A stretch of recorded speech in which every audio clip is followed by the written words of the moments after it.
Hello guys! I have a quick review. Very quick lang talaga to guys kasi napanood ko yung movie na to weeks ago. For me, matagal na yun, weeks ago.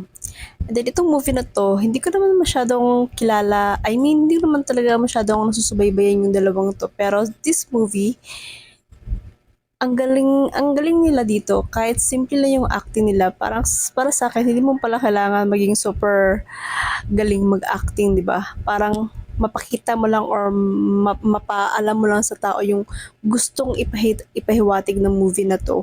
Parang that's it na guys. And this movie, it's very nice.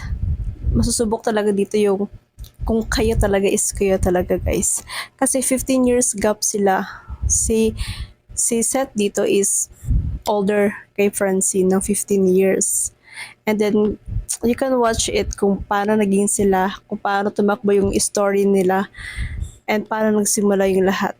Kasi ayoko magbigay sa inyo ng maraming um, about sa movie na to guys, para maparood nyo siya guys. Pero I just wanna tell you guys na please panoorin nyo kasi ang ganda ng movie na to guys. Kikiligin kayo, mahiiyak kayo, nandun yung emotion, parang wow! And then the twist of this movie nandun. And then sana magustuhan niyo siya guys kasi ako gustong-gusto talaga yung movie na to guys. I hope na panoorin nyo guys kasi for me it's 10 over 10 or more than 10 yung rate ko dito guys kasi ang galing-galing talaga nila dito at ang ganda-ganda ng story nila dito. Hindi ko alam bakit hindi to nanalo.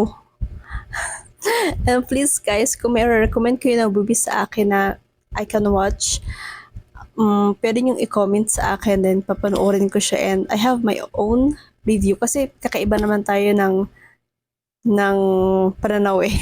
So maybe we're different pero parehong maganda. So I hope you can watch it guys and that's it.